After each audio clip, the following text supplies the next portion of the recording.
All right, cool. Well, once again, thank you everyone for joining us today on this second conversation with female creatives in the UK.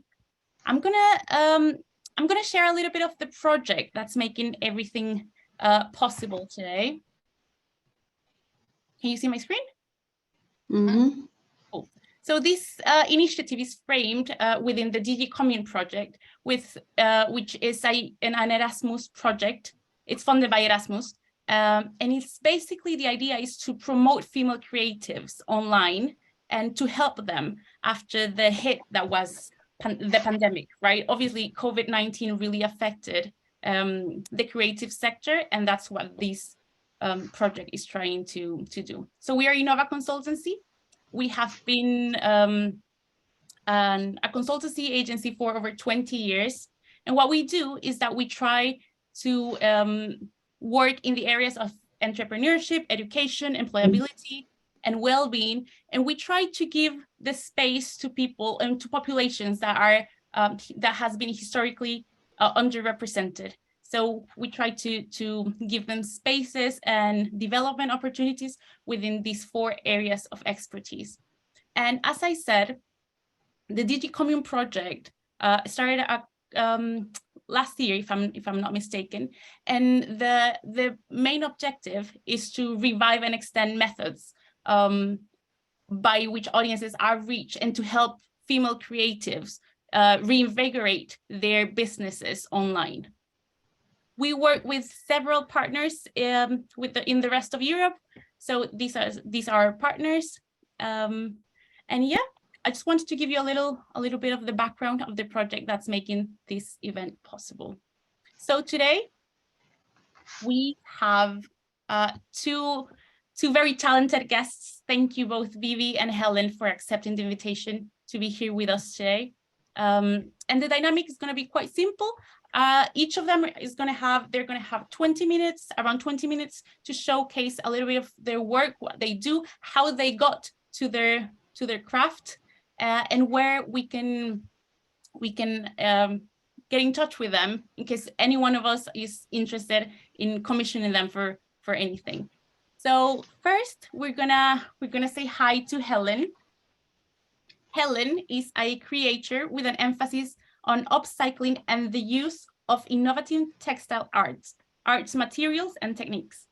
Helen embraces embroidery, wet and dry needle felting, surface fabric design, and embellishment. So thank you so much for being with us, Helen. This space is yours. Thank you. It's really lovely to be with you. So thank you for that introduction. So I'm going to share my screen. I've got a little presentation to share, and I shall. Yes, we can see it. With that. That's great. Okay. So yeah, I really like variety. So I like doing my own art and creations, but I also really love passing on skills to others. So I also do workshops and one-to-one tuition and talks, as well as creative kits so that people can create at home. My main aim overall, so whether that's by someone maybe buying one of my original textile art cards, or by working with one of my kits, or coming to a workshop, is to bring some peace and play to your everyday. So I'm really passionate about the way that creativity really impacts our well-being positively. So how did I get started? So this picture here is of my great aunt Nora.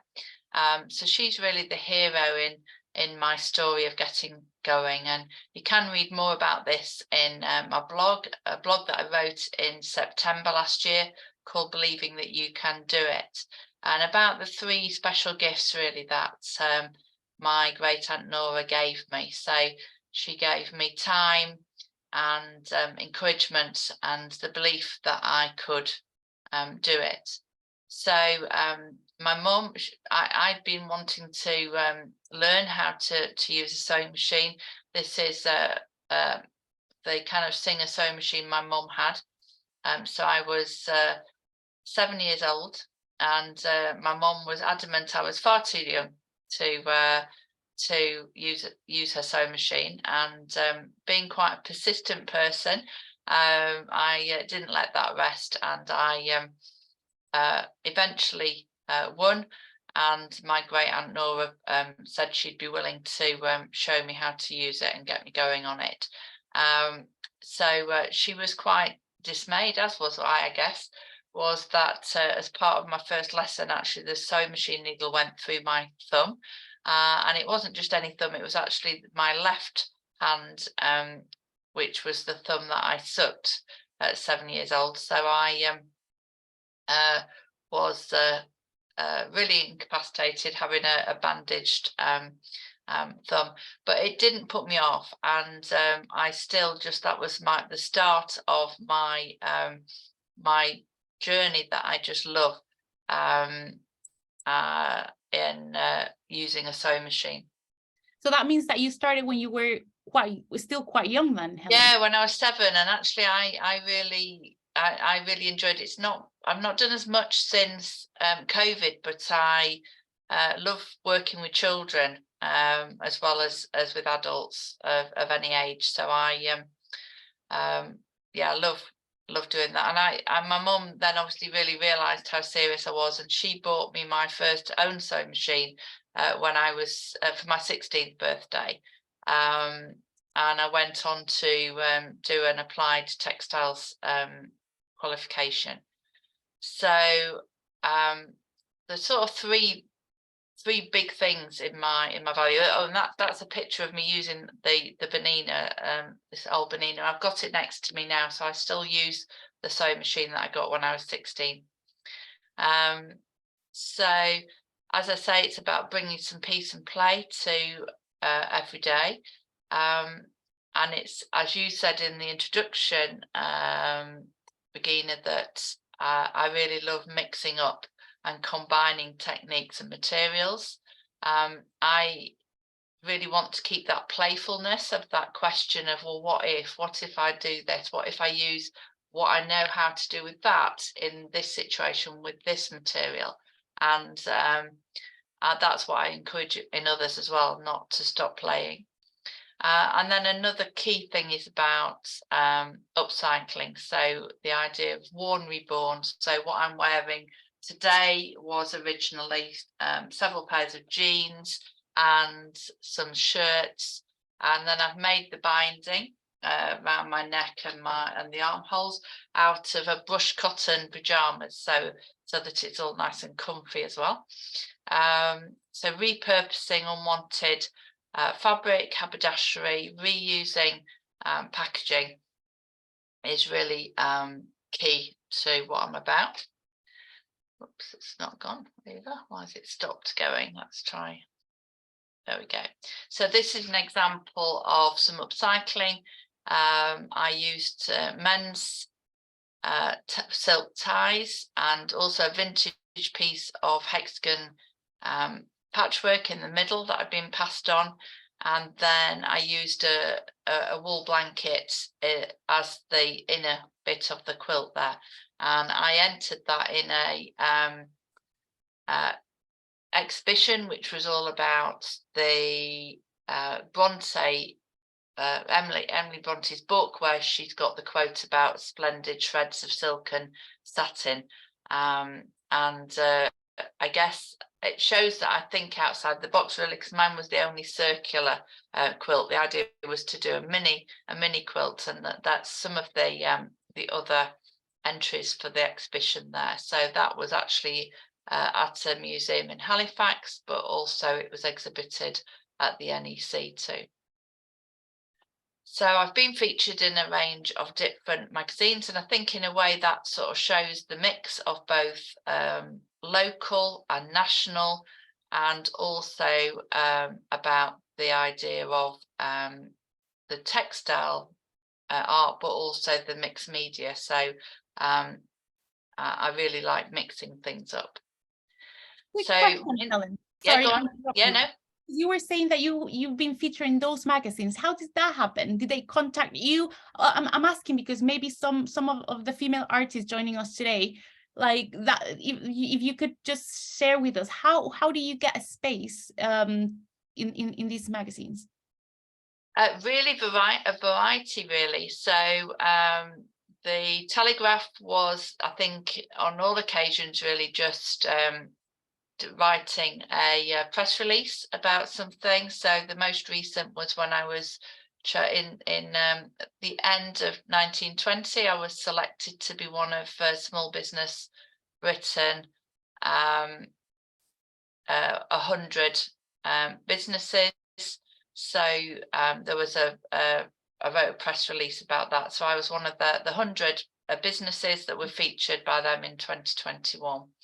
Not maybe the best of years to be featured, to be fair. COVID, right?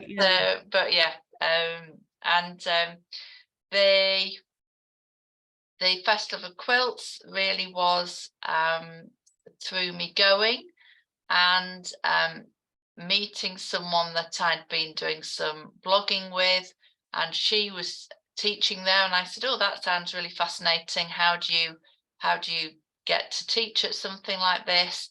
And she gave me the contact details of the person who organizes the workshops there. So I then went through the process of applying for that. So and I think actually the same person asked me to write a piece, or she was liaising with someone else who was the editor of the Creative Stamping magazine, and asked me to write a piece for that. A lot of networking then. Yes, I think it's all really networking, and I think Primer was, again, when I was working at the Stitch Festival, the editor of Primer magazine came and was giving a talk, and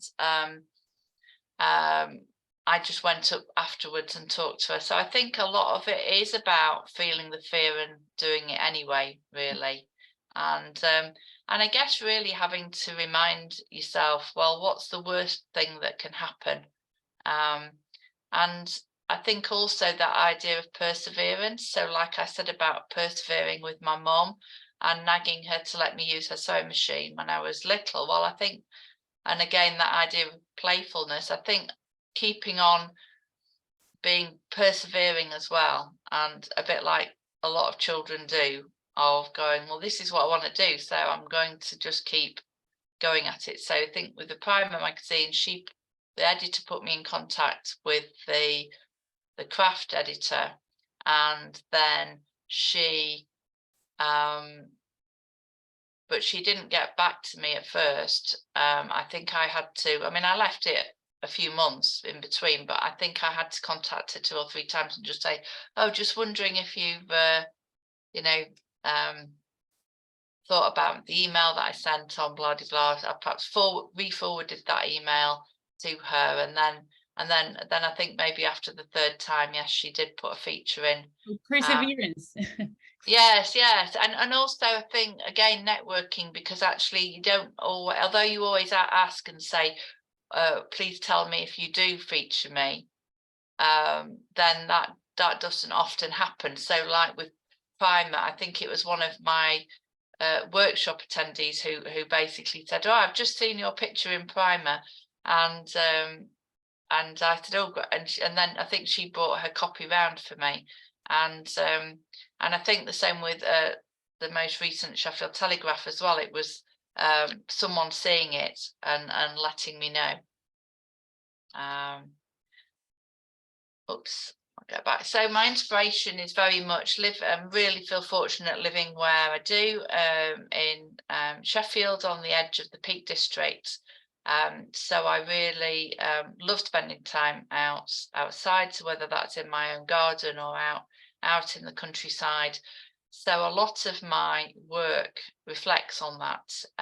Quite often people say of my cards, oh, is that so-and-so in the Peak District? And I'll say, well, I don't very often work from photographs, but I usually just audition the materials and work from that. But I'm inspired by those, so quite often they will look like places I like to go to. So the only thing I don't like about where I live is I feel I'm too far away from the sea. But the picture of the sunrise, no, I think that's a sunset, is from a recent trip to the seaside. So I also do love going there as well. In my garden, I love the botanicals there, and this is an example of both some free machine embroidery and hand embroidery on a canvas that I've created out of fabric, which I've then turned into a canvas by coating with gesso. And that's also available as a kit, that one. So again, I mix paint, layers of fabric, and stitching as shown in this detail of a puffin. I love trying out new techniques. So these luchador lanterns are examples of what I will sometimes call hot textiles. So they've been distressed, the little holes in them, and then the distressed edging allows light to come through, but also creates a sort of more organic feel. So these were painted, then stitched, and then heat distressed.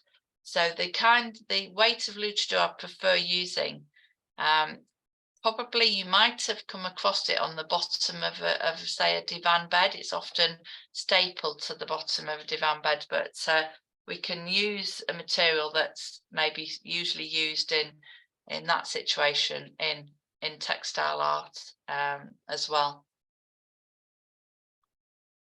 So another, both of these are paint and stitch. So I sell my artwork, but I also teach people how to do this. So I've painted backgrounds, but then stitched into it. Very different. One's got a lot more layering up and some found objects in there, but the other one has got absolutely loads of just stitch built up onto it. And the seascape one there is perhaps a good example of where I play around with the settings on the sewing machine, and the tension, for example, I can make loopy stitches, which we don't normally want if we're making clothes or quilts, but I could get that frothy white effect of the sea coming up onto the shore by playing with the tension. And as you mentioned at the beginning, I also really love felting. So this is an example of wet felting. This piece is interesting because I think it's probably the piece that actually sold the quickest. I've no idea why, but it is much more a sort of abstract, but with a hint of the poppies there. So I quite often do make the poppies maybe more distinct, or daisies is another common one where I'll add stitch and some dry needle felting, but this one was left as just wet felting. And really my work just does alter in size. So I've got a small, it's actually a small, smaller than I think it's an A6 card, this, but also there's me wearing a dry needle felted jacket. That was upcycled from a bright yellow linen, very long, boxy 80s style jacket that I'd bought from a charity shop, and I altered it. I've completely changed the surface decoration of it. You can just, the telltale sign is that the pocket lining is still yellow, but apart from that, it's completely covered, and I relined it with an old silk blouse that had got a tear in it. So yeah, I was determined that no one else was going to wear the same thing at my daughter's wedding, so I did spend a long time making that. I do quite a lot of personalisation, so that there's both large bunting there, but also tiny little bunting with names on. So I think both of those were gifts for new babies. with names. So I think in one case it was the canvas with the bunting strung from the tree, and then another one was the larger regular sized bunting. So things that are really close to my heart, I'm a member of SEW, which is the Society for Embroidered Work, and really that was set up to try and promote textile art or sewn art as actual visual art, because I think sometimes it can have a bit of a Cinderella complex and be treated a bit like, oh, well, that's just sewing. Or whether that's because it's sewing can sometimes just be seen as a female activity, I don't know, but often textile art can not even be included sometimes in when art generally is being talked about, and different mediums of art. So that's really close to my heart to do that. And then the other one is the Just a Card campaign. So if you've not come across that, that is a gallery owner who set that campaign up, maybe about 10 years ago now. And she did that because she heard several gallery owners who'd had to close. So this is way before any, the current cost of living crisis. She heard them saying, if everybody who visited had bought just one card, then I would still be in business now. So I display this, the Just a Card logo. I'm wearing a Just a Card campaign badge. And really, I think it was realizing that there was a misconception that artists, if people come and look at their work and look at, for example, wall art. So if anyone comes to my gallery here, that if they look at the wall art and don't, for whatever reason, don't buy that, it might be that they don't have the right place to put it up. It might be that they can't afford it, although I'm particular really try and make my art really affordable. I partly do that, by the way, by upcycling frames, because often framing can be really expensive. And really that idea that really I'm not going to worry if people look at my more expensive wall art, but then maybe buy a card for, say, £3, because every little helps. Every purchase is really welcomed. When you're a small business, when you're a solo artist, then just the purchase of one card matters and is really appreciated. So those are two campaigns that are close to my heart. Helen, just quick question. I think your camera, it's off. If you want to see if you can turn it on, that would be great, just so that we can see the badge that you were mentioning as well. Oh, right, okay. I don't know how that's happened. 1 minute, let me see if I can see. Oh, did it happen when I started sharing? Yes. Oh, okay. Let me see. I'll stop sharing for a minute, see if I can sort that out. Thank you. Oh, okay.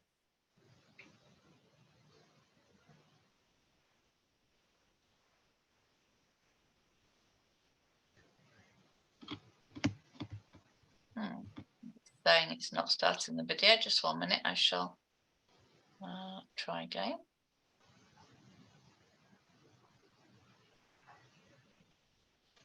Okay, that's one of the things that I'm thinking I might be able to try.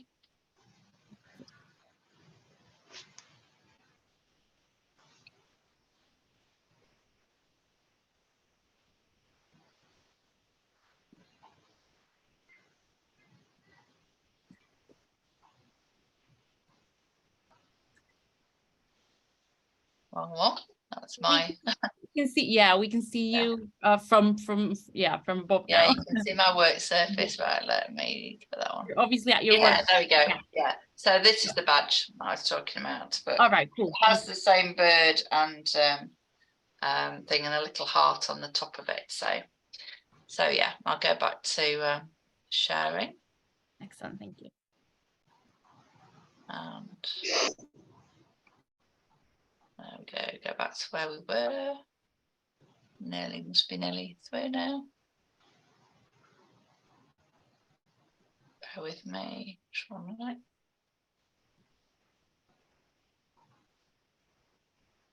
Oh yeah, there we go.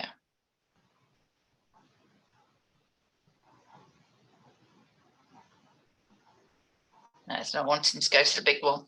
So yeah, this is I'm also really do love collaborating. So I'm always open to possibilities of collaborating with projects or with other artists. So this is an example of a collaboration where several quilters, we've made a quilt together, and I've done that a few times. And this was my row where I took the Sheffield City Council logo and did some reverse applique, also having the hills behind to show the setting of that. Yeah, I was gonna say, where have I seen that? But yeah, you're right. That's the I think it's the town hall, and then there's like a bridge, or I think it might be the roof of the Winter Garden in there. I'm not sure, but I used artistic license and altered it a little bit. But that's the clock tower there is, I think that's the town hall. So also I exhibit sometimes together with other artists. So that's me doing that. And I really love this quote by Salvador Dali, that is, a true artist is one who is inspired. Sorry, a true artist is not one who is inspired, but one who inspires others. And I think that that's true even if it's with your own created art, or in my case when I'm helping other people create. So and that piece there is some hand embroidery, but where I've used metal washers, the kind that you would normally put in taps, to help create those circles and produce a 3D effect. As I say, I'm really into creativity for well-being, and about that idea of celebrating both ourselves but also each other. So that's some mark making on fabric, but with some hand stitch added. And then really that idea of peace and play. So this is some people at one of my workshops. This is my creative lounge, and these ladies are particularly having fun here. One of them decided to throw some fabric up in the air. I think I was teaching them about auditioning different fabrics and trying different ways out, and she threw some up in the air to see how they landed, really, to get inspiration that way. And then the other picture is a commission for someone's favourite place. It's actually a beach in Northumberland, and I made a cushion cover, but included a print on fabric of her favourite place. And then I make a lot of cards. So this is an example of a felted brooch that I've then stitched into and added beads. And it was just fantastic when someone actually contacted me and said that my card was the most lovely card that they'd ever received. And that sort of feedback just is absolutely priceless. So and then really summing up, really, that again, people will say, tell me what they've gained out of lessons. And very much my question really to people here or watching on the catch up is, well, what would you like to learn? What would you like to create? And this is also a picture of me working with some 7-year-olds there.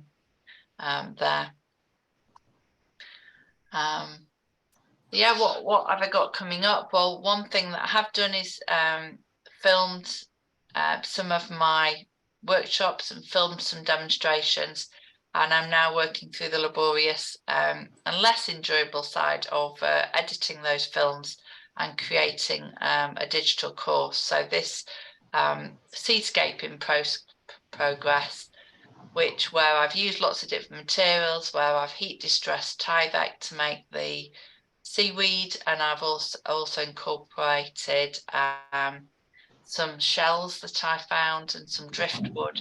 That's one of the things that will be featured in the digital course.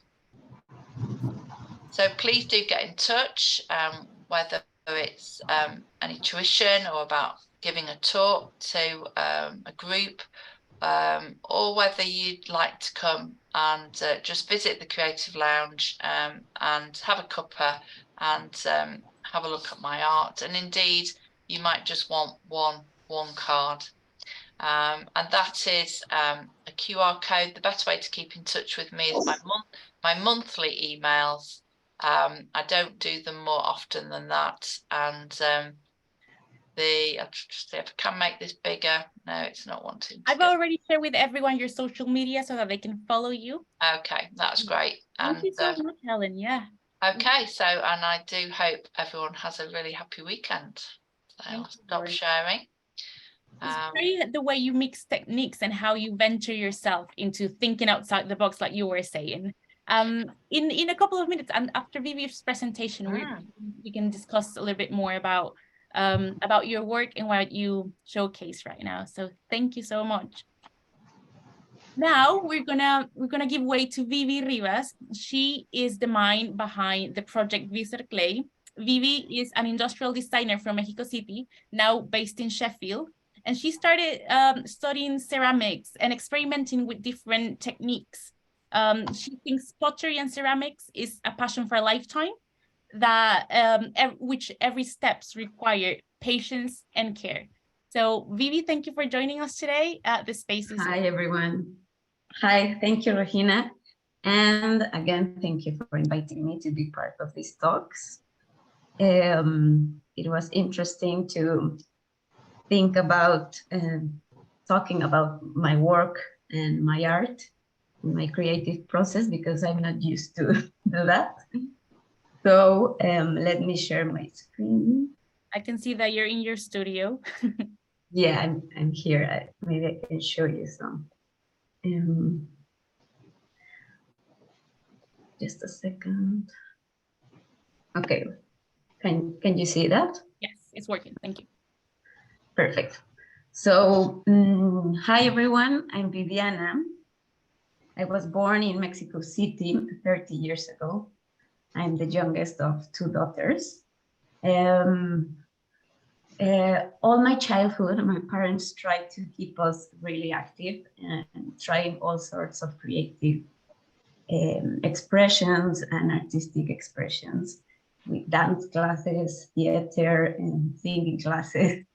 And but whatever, I always ended up doing crafts and making some paintings or like trying new materials to create. So my parents always knew that I had like a passion for creativity, and they really support me in that, and they are like big inspiration for me. But if I have to think about like a person that really inspired me directly for my art, was my granddad, the father of my mom. Even though he was a doctor, he had a really like special passion for photography and details, and he spent 10 years of his life just sitting by the window and painting, oil painting and watercolors. And those images of him always stayed with me and inspired me every day. And now I kept some of his materials and his watercolors, so it's something really special. But also in life, I have a big passion for architecture, travel, and nature. And I always try to spend some time of my day walking around wherever I am.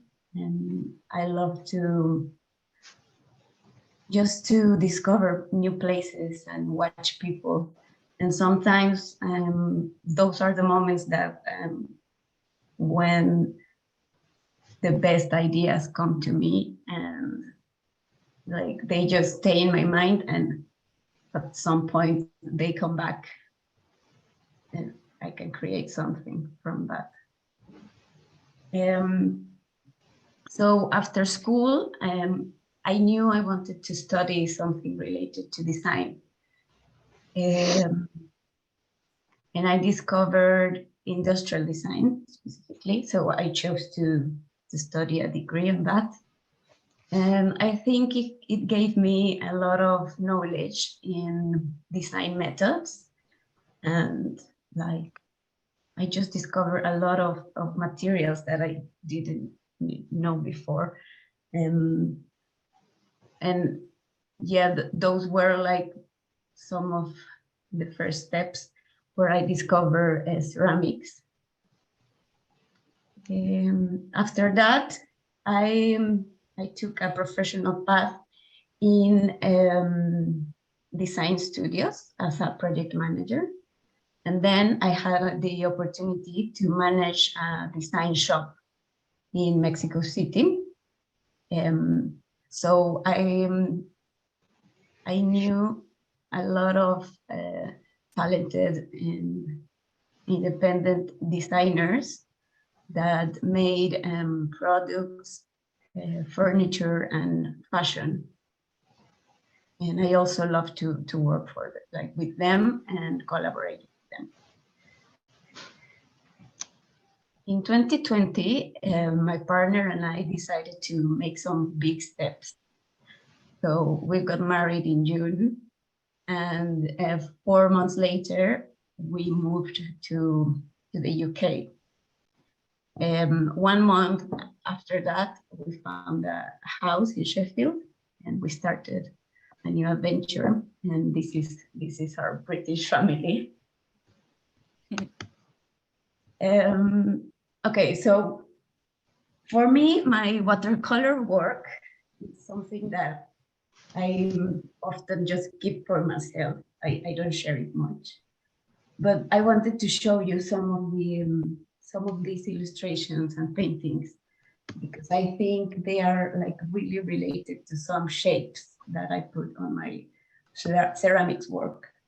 And even though it's not like literally the same, they are really connected in my creativity. These paintings are part of a series that I made when we just moved to Sheffield. So it was a moment for me that I had like a lot of different emotions, a lot of changing happening in our lives. So I take them as a kind of portrait, or like an abstract portrait of all my emotions and all my different phases, I could say, that often I cannot share them all at once. So and this was a special series because I keep on taking on again the same collection.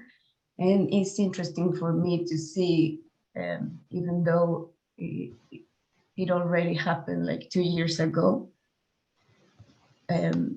now it's like evolutionary work.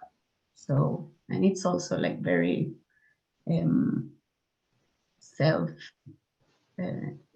to know myself in that time and in this moment now.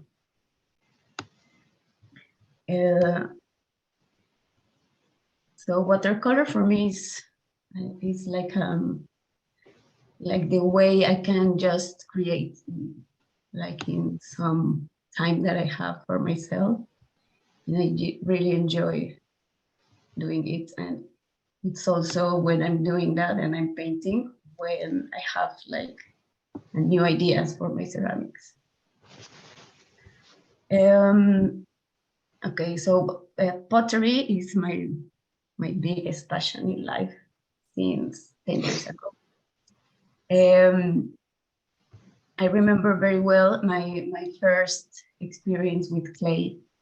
I was around 10 years old, and I had the opportunity to be part of a workshop for kids to make a huge codex of the evolution for the Natural History Museum in Mexico City. And I think that experience of collaborating and working with clay and working on a specific topic made me realize that I loved to do that. And I just fell in love with that material. Plus, I'm guessing clay feels a certain way when it's in your hands, right? Because like, and as a child, that comes as a new experience for you, and it makes absolute sense that you were hooked because you were experimenting with different. Like, I've never touched clay myself, so I'm guessing, I'm guessing it feels very. I don't know. Yes, Yeah. I feel that clay is a very special material because it's like a natural thing. So it's earth. So you can just feel that connection with nature. And I think all the states of the material are also like really special. And the way it can go back to his actual natural state just by adding water or, yeah, so it was pretty special. After uni, I decided I wanted to know more and to have more experience. And I joined some courses in another university to learn how to throw. And from then, no matter where I am, I always try to have like a space where I can work on. And I had the opportunity to do some classes in Mexico in a studio where I learned to make glazes and other techniques. And I had like the best experience doing a raku firing. So I think also ceramics has a really strong relation to Mexican culture and traditions. And of course, that also inspired me a lot. And all the artists and teachers that I had in Mexico had like the tons of techniques, and they were always like willing to share them. So that was really special. And of course, that improved my work. My personal brand is Visor because of my name, Viviana Sofia Rivas. Oh, that's where it comes from. Yeah. Okay, that makes sense. Yeah, but I also like the other meaning of like having this visor. Yeah. Like to see details or to see things in a different way.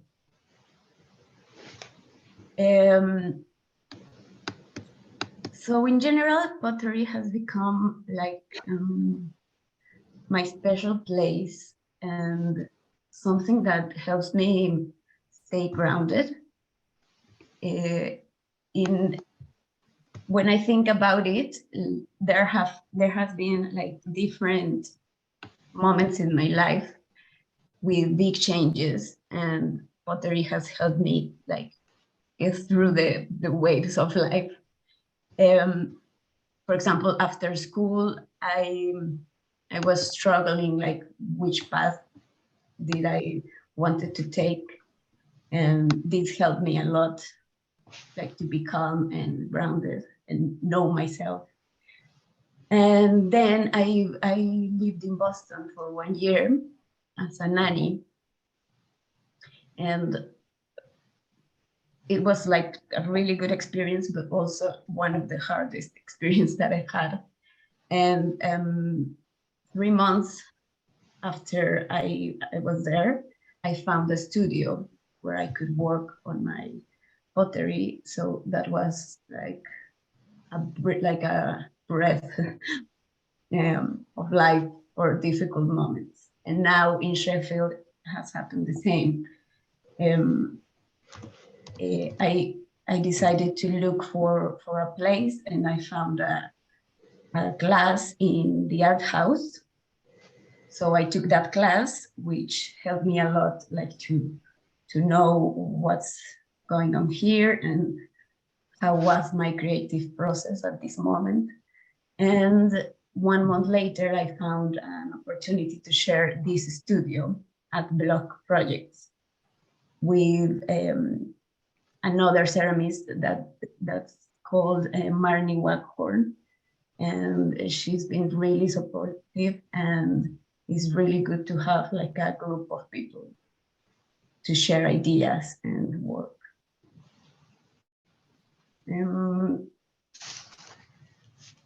Well, when I have like huge, I don't know, I think in pottery, the biggest challenges are like be patient with timing, with materials, and with all, I don't know, like temperature changes. And it's just to know that everything has to be at a certain time, and a lot of planning in the sense of like, what do you want to do? What details are you wanting to express?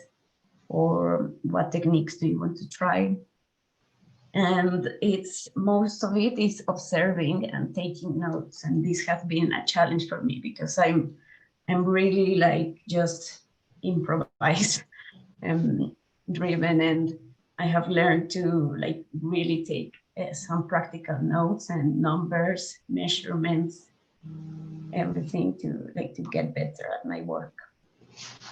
And of course, building confidence. And I think the best way for me to build confidence has been show my work, and like really see what others feel about my work and my pieces. Now I made a video to show you some of the pieces that I've done through the years, because I think it's the best way, like, to show you some of my process and some of how my work has changed.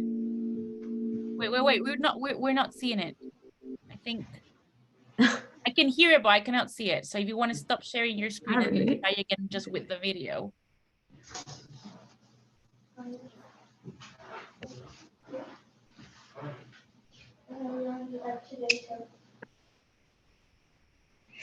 Okay, let me stop.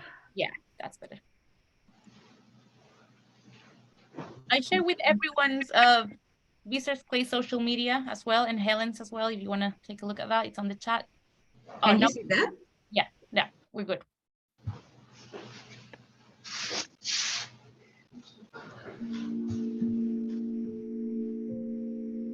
I decided to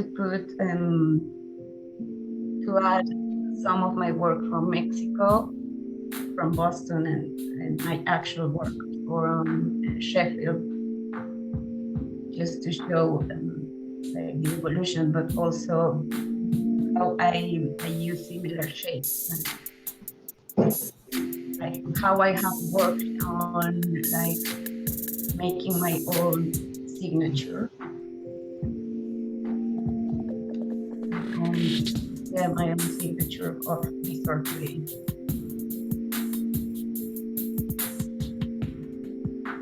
How long does it take you to have like a piece ready from scratch? So, like the idea of it until it's actually an object?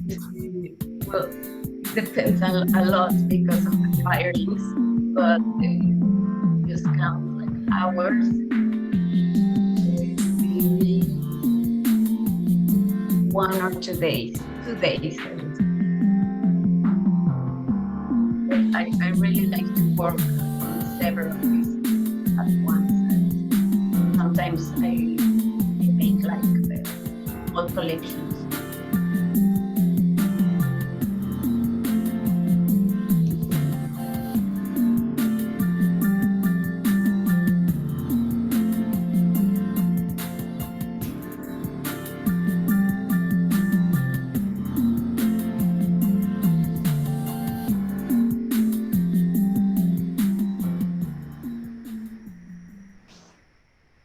Okay. That's great. Thank you. That's it. I think I didn't show you the screen of my social media. Yeah, if you want to do that, just so that we can see the stuff that you come up with lately. Well, the best way to contact me is by my Instagram. But I'm also often here at Blog Studios if someone wants to visit sometime. And here's my email too. And I just wanted to show you my We're still a quick seeing look. the Sorry? PowerPoint.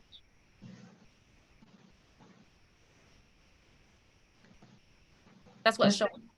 Yeah, just a quick look of my Instagram.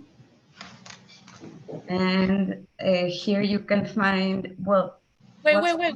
We're still on the PowerPoint. If you can just change it to the yeah. Sorry. Everyone's writing down the email address. It's weird. Okay. There you go. Yeah. Here you can, okay. So for what's coming next for me, I'm currently working as a freelance collaborator for market analysis and user research projects for a company in Portland, Oregon. So it has been difficult to be a freelancer. Sometimes I don't know what's coming next. So I need to planning. I need to plan and make a decision if I want to look for a job full-time or part-time or continue freelance, because that also depends of if I can continue doing my ceramics. So here in the Instagram, you can find my shop that I just opened. I need to update it, but if anything, you can contact me in there too. I think there's a space to contact me. Great. And I think that's it. If anyone has any questions, maybe I forgot something. No, that's great. Thank you. Thank you for sharing, both Vivi and Helen. I had a couple of questions for you, but I see that someone posted a question here. So all right, so he says, can you please share with us tips on how you have been promoting your work via social media? Has it been easy? Many of our artists are keen to boost more their presence via social media channels. Shall I go first? I think that social media, it can be really, really hard, and sometimes I mean, just the last few days, I feel I've had quite a bit of interaction with people on social media, but sometimes it feels like the silence is deafening. Yeah, really variable. I am working at increasing my pins on Pinterest, because I think that that's much more of a combination of a search engine and social media. So, and it's more evergreen, so it's there for longer, and so that's certainly something I'm working on and developing. So but yeah, I think my preference is Instagram, but I don't particularly like the way it's going very fast. So I loved, Vivi, your range of ceramics, and I loved the film because you've got a slow movement into the different images that you've got. And I think it's partly as someone who is suffers with migraines, but I really struggle with the quick when images just keep changing really quickly, and I don't really like the way that Instagram's going that way. But other than that, I much prefer stills. Yeah. Vivi, do you have any tips to share with us as well? Well, yeah, I think the same about Instagram. Now it's getting like too confused with the videos and all kind of reels and whatever, and even TikTok getting in Instagram. But I think it's important to use the platform to, especially for network and just to know other artists maybe, and like events, more than make sales. So, but I think, I don't know, it's a difficult relation with social media. I also like Pinterest. Yeah, I don't know, it's confusing. But I always try to keep it update in my Instagram, and like being active, because anyway, it's a tool. Yeah. And a lot of people do use it to contact you. So I'm guessing at least like to keep it updated is and be pendant of if you have any messages on it, and just to have a presence there, even if you're not, I'm thinking, is this what you're saying? Even if you are not like creating reels and TikToks, at least be present on social media, right? It is hard to keep up. It is hard to keep up with the algorithm and with the changes. I understand that. I have a question for each one of you. So Helen, I'm going to ask you, when did you start experimenting with mixed techniques? Because you said that obviously from your work we get that you mix a lot of different techniques, and I don't know if that came to you naturally while you were sewing, or did you have like a specific event in your life that pushed you to try different media? I think some of I'm quite I'm a very organized person. I need to be quite organized, but in terms of my creative space, I'm very quite messy. So I tend to have things around, and I think that actually really helps me to be. So if I've got one material that I've been working on somewhere, I see it when I'm working on something else, and then try and bring them together. So I mean, one of the things, I mean, I usually will have pieces of fabric around. So if I just share my other camera, so here, for example, I've got lots of bits of fabric. I've got Tyvek, which I love working with, and then using brush show on. And then I've just added some fabric, and then I start adding for my cards. I start just adding the pieces of fabric on. Let me just see if it's better without. Yeah, it's better without the light. So just start adding and then building up. So this one I've just got to finish the foreground here. But yeah, I think this seascape, I think that shows the sky effect that you can get on there, and that just needs trimming.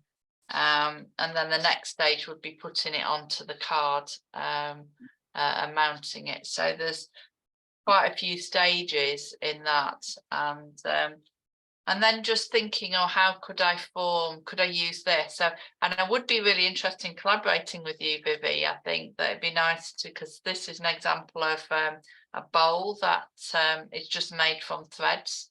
and I Wow.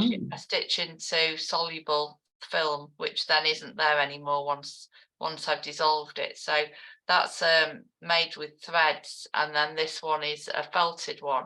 So I saw the commonalities there, and I think it'd be really lovely to have an opportunity to possibly an exhibition or something together to Yeah, of course. I love the textures. materials and textures and everything that you can get with the ceramics and the but I think for me, maybe being messy, to answer your question, Regina, is the way that I can mix and match. Yeah, something good can come out of being messy a little bit. Yeah. And Vivi, I was going to ask you, because I noticed that I don't know if this is just a coincidence from the work that you shared with us here today, or do you usually use like the same palette of colors in your work? And if you do, because I see a lot of blues in there and like a soil-like colors. So I don't know if that has something to do with an idea behind it, or if it's just a coincidence from the work that we saw today. And if you actually do use that palette of colors, can you just explain to us why?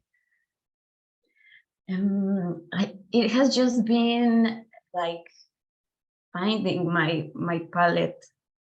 It has been like really natural, because and it's also hard when you are working in different studios and workshops, because the glazes and the materials change a lot. So, but I think it has been a constant when I do my work, to look for like some blues, whites, and like some natural. I love like these shades of water, and but I also love, like, for example, related to Mexican traditions and cultures, more the reds, or the cobalt is really like from Talavera pottery.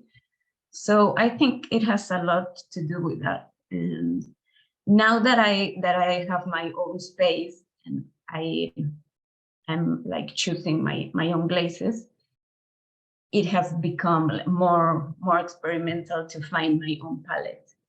And of course, in my goals is to make my own glazes at some point, and have my own really like personalized textures and colors. Yeah, we cannot wait to see when that happens as well. Yeah. Just it's interesting that you both mentioned observation to be part of the creative process. Like, obviously living in Sheffield, both the architectural side of it, with you, Vivi, that you said that really inspired you, and with the landscapes, Helen, that you mentioned as well.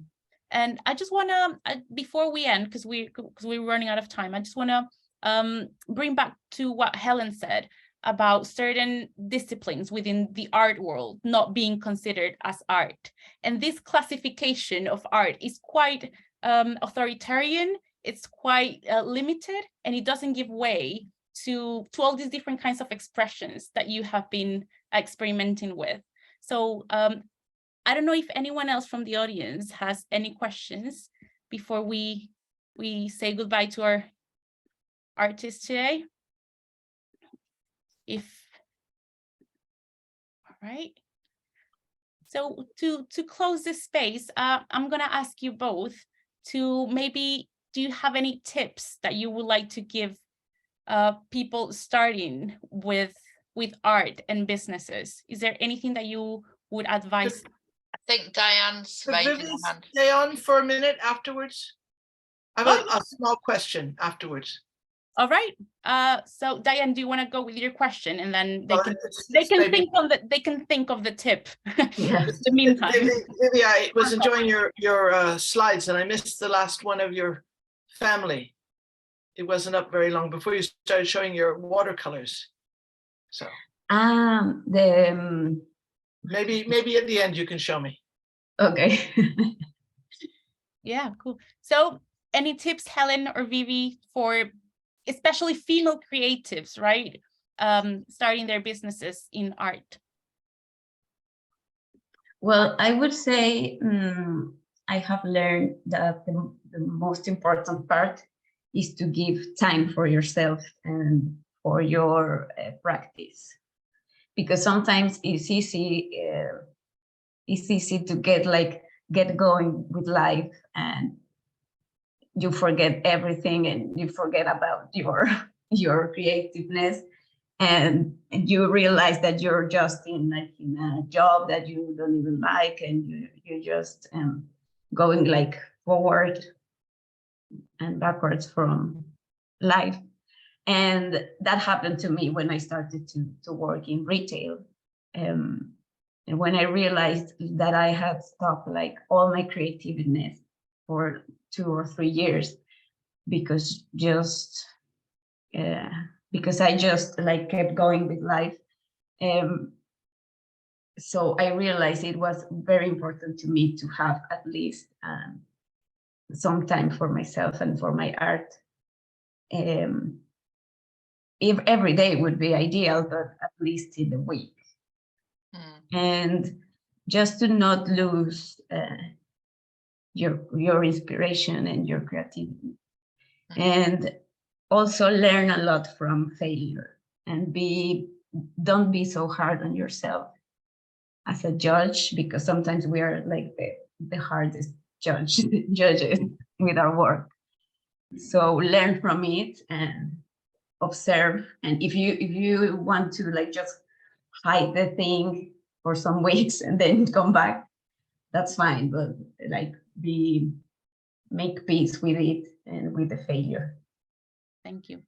Pani was telling us the other day as well, like if you can, because obviously life just keeps happening, and you sort of lose the time. You don't have the time to invest in your art and your creative side. And as I think Pani the other last week said the same. I had to get a part-time job because I didn't want to miss out on the opportunity to create at the same time. So yeah, thank you, Vivi. And Helen, any tips, any advices? Yeah, I think similar, that idea of working from rest, and not, because there is, when you're a solopreneur, there's always a long list of things on your to-do list and things that you can be doing. So I think that idea of working from rest, and then also just taking any opportunity you have, whether that is for networking or whether it's when you're traveling, to think. So like I was just thinking, like what you were talking about travel, I designed this bowl when I was in Scotland based on being inspired by the rocks. So actually I went on this trek with my husband, and actually I didn't want to go up this hill and look at these rocks, because he's really into geology and science, and I was not really that interested, but I went with him. And then when I really looked at the rocks, and then that inspired me. It's actually you can turn it the other way around, and there was the different colors of the dark rocks. Wow. As well as the other colors as well. And I guess also tied in that some of the materials I got for making these was when I was in Canada.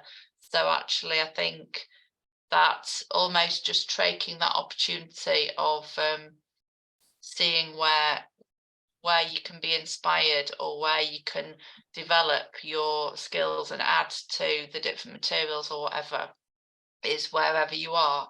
So whether that's during exciting travel that you're wanting, or whether it's going along with life and family and stuff, but just taking that opportunity to keep your artist hat on, I guess. Yeah. Well, thank you both for sharing your journeys, your experiences with us, and your art, obviously. And thank you, everyone, for joining us on our second conversation. This is a quick reminder that next week we will be hosting our third and last session. We have two amazing artists, Sarah Prinsloo and Annie, that are going to be with us next week. Thank you, Vivi. Thank you, Helen. Please follow them on social media. And hopefully we'll see you all next week. We left a little evaluation form on the chat. If you can help us with that, that would be great.